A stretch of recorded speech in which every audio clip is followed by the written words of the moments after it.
WWE உருவாக்குற ஒவ்வொரு iconic கேரக்டர்ஸ்க்கும் ஒவ்வொரு பேக் ஸ்டோரி வச்சிருப்பாங்க. அதாவது டீமன் கிங் அப்படிங்கிற கிமிக்கு ஒரு பேக் ஸ்டோரி இருக்கு, ஃபீண்ட் அப்படிங்கிற கிமிக்கும் ஒரு பேக் ஸ்டோரி இருக்கு. இது மாதிரி நம்ம எல்லாருக்கும் தெரிஞ்ச அண்டர்டேக்கருக்கும் ஒரு ஹாரரான பேக் ஸ்டோரி இருக்கு. அது என்னன்னு பார்க்கலாம் வாங்க. அண்டர்டேக்கர் டெட் வேலின்னு சொல்லப்படுற இடத்துல தான் பிறந்தாரு. அந்த இடம் குளிரான காற்று வீசுற சூரிய வெளிச்சம் படாத ஒரு இருள் சூழ்ந்த இடம். ஒரு ஃபியூனரல் ஹோம்ல 2 சகோதரர்கள் அவங்க பேரண்ட்ஸோட வாழ்றாங்க. அதுல அண்ணன் ரொம்பவும் அமைதியானவனாகவும் கொஞ்சம் விசித்திரமானவனாகவும் இருக்கிறான். ஆனா தம்பி ரொம்பவும் கோவக்காரனா இருக்கிறான். அவங்க வீட்டை சுத்தி கல்லறைகள் சூழ்ந்து இருக்கும். அவங்களோட வீட்டுக்குள்ளேயும் சரி அவங்களோட ரூம்குள்ளேயும் சரி 24 மணி நேரமும் பிணவாடை வீசிட்டு இருக்கும். அவங்க 2 பேரும் நடக்க ஆரம்பிக்கிறதுக்கு முன்னாடியே அந்த கல்லறைகளை பத்தின ரகசியத்தை தெரிஞ்சுக்கிட்டாங்க. ஆனா ஒரு நாள் அவங்களோட லைஃப் கொடூரமா மாறிச்சு. அவங்க தங்கி இருந்த வீடு பயங்கரமா தீப்பிடிச்சு எரிய ஆரம்பிச்சுது. அதுல அவங்க பேரண்ட்ஸ் 2 பேரும் எரிஞ்சு சாம்பல் ஆயிட்டாங்க. அதுல ஒருத்தன் மட்டும் உயிரோட சாம்பலுக்கு நடுவில் இருந்து வந்தான். அவனோட பெயர் மார்க், அதாவது உலகத்துக்கே தெரிஞ்ச அண்டர்டேக்கர். இன்னொரு சகோதரர் பேர் கெயின். அவரு கொடூரமா எரிஞ்சு அவரும் அந்த சாம்பல்களுக்கு நடுவுல காணாம போயிட்டாருன்னு நினைச்சாங்க. தனிமையிலையும்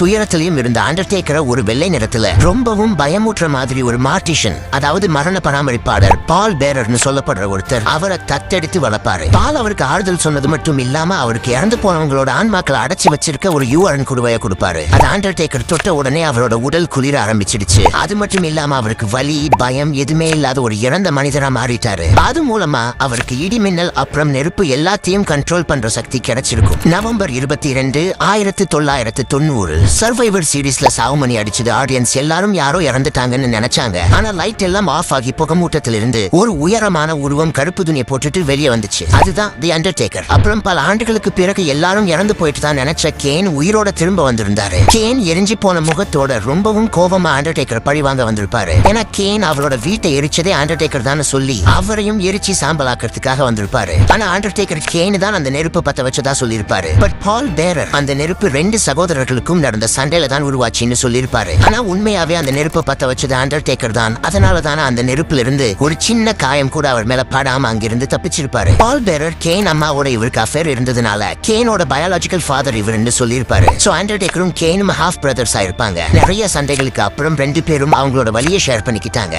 அவங்களால ஒருத்தர் மன்னிக்க முடியலனாலும் அந்த நெருப்பு உருவாக்குறதுக்கு இவங்க 2 பேரும் தான் காரணம்னு புரிஞ்சுக்கிட்டு சண்டை போடுறதை நிறுத்திட்டாங்க. இது அண்டர்டேக்கர் அப்படிங்கிற கிமிக்கோட ஃபிக்ஷனல் ஸ்டோரி தான். சோ இது உண்மைன்னு யாரும் நம்ப வேண்டாம். பட் இதுதான் அண்டர்டேக்கர் கிமிக்கோட உண்மை ஸ்டோரி. சோ இது மாதிரி நிறைய WWE கிமிக்கோட பேக் ஸ்டோரி இருக்கு.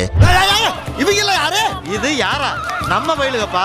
லாரி பின்னாடி நிக்குது. லாரியா? அடுத்ததா எந்த கிமிக்கோட பேக் ஸ்டோரி வேணும்னு கமெண்ட்ல சொல்லுங்க. மேலும் இன்ட்ரெஸ்டிங்கான வீடியோஸ்க்கு ஆரக்கில நெட்வொர்க் சேனல் சப்ஸ்கிரைப் பண்ணிக்கோங்க. ஸ்கிரீன்ல தெரியுற வீடியோவை பார்க்கலனா கிளிக் பண்ணி பாருங்க. நான் உங்களை அங்க பார்க்கறேன். நன்றி, வணக்கம், பை பை.